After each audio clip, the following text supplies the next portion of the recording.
हम सब ने नूह की नाव की कहानी तो सुनी ही है, पर क्या कभी इस तरह से सोचा है कि ये कहानी इतिहास के सबसे बड़े कंस्ट्रक्शन प्रोजेक्ट्स में से एक भी थी?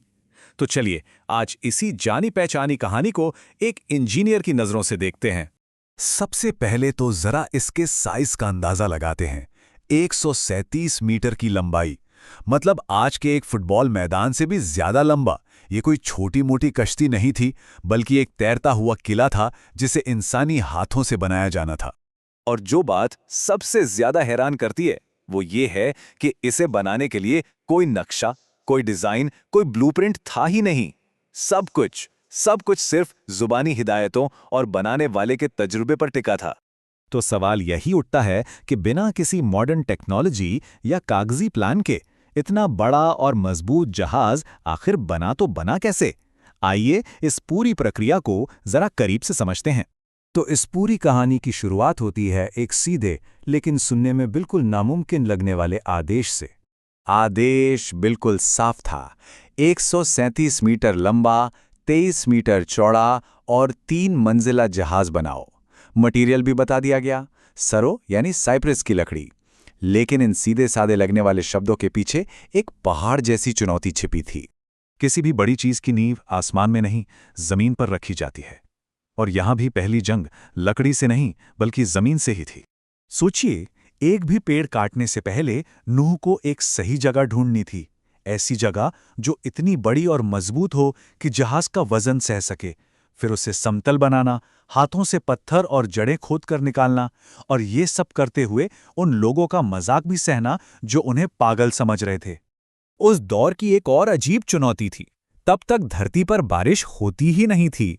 बाइबल के मुताबिक जमीन से ही भाप उठकर उसे नम रखती थी। इसका मतलब है कि नूह को अपने काम की जगह को कीचड़ बनने से बचाने के लिए शायद पानी की निकासी के लिए नालियां तक खोदनी पड़ी होंगी।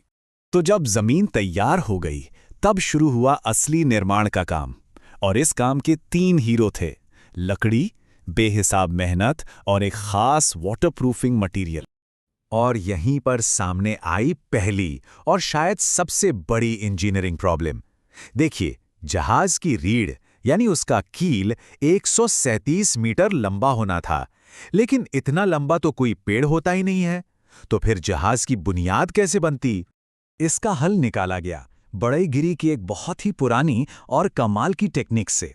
कई बड़े बड़े लट्ठों को बड़ी सटीकता से काटा गया ताकि वो एक दूसरे में पजल की तरह कसकर बैठ जाएं।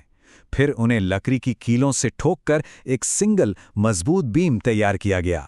अच्छा, लट्ठे जोड़ तो लिए, पर इन कई टन भारी लट्ठों को साइड तक लाया कैसे गया होगा बिना पहिए और मशीनों के? तरीका बड़ा सरल था। नीचे गोल लट्ठे बिछाकर उन्हें रोलर्स की तरह इस्तेमाल करना। ये एक बेहद धीमा और कमरतोड़ काम रहा होगा, इसमें कोई शक नहीं। जहाज को पानी के धपेड़े झेलने लायक बनाने के लिए उसे वाटरप्रूफ करना सबसे जरूरी था। इसके लिए राल यानी पिच का इस्तेमाल हुआ। इस गाढ़े तारकोल जैसे पदार्थ को गर्म करके जहाज के हर जोड़, हर दरार पर अंदर और बाहर दोनों तरफ लगाया गया ताकि पानी की एक बूंद भी अंदर ना आ सके। तो जहाज का बाहरी ढांचा तो खड़ा हो गया, पर अब बारी थी इसके अंदर एक पूरी चलती फिरती दुनिया बसाने की। अंदर का जो डिजाइन था ना, वो सच में कमाल का था। जहाज 3 मंजिलों का था।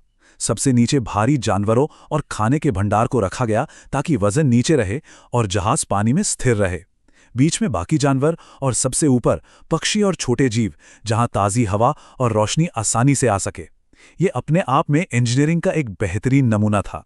सोचिए, सैकड़ों जीव एक बंद जहाज में महीनों तक। ताज़ी हवा कितनी जरूरी होगी।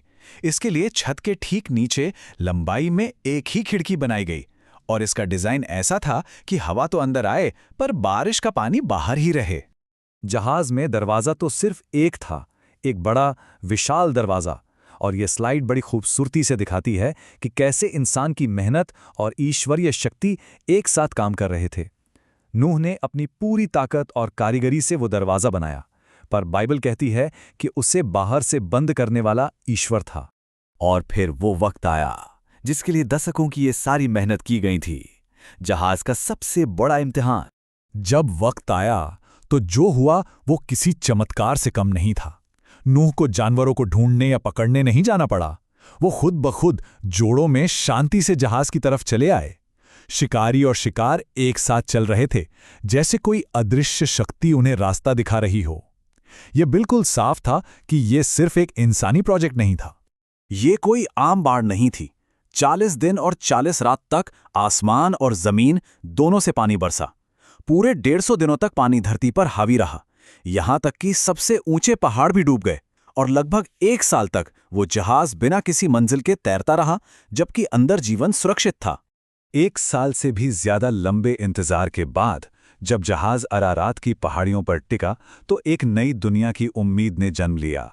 ये पता करने के लिए कि क्या जमीन सूख चुकी है, नूह ने एक कबूतर को बाहर भेजा। जब वो कबूतर अपनी चोंच में जैतून की एक ताज़ी पत्ती लेकर वापस लौटा, तो ये एक छोटा सा लेकिन दुनिया का सबसे बड़ा संकेत था। संकेत कि धरती पर जिंदगी फिर से पनप रही थी।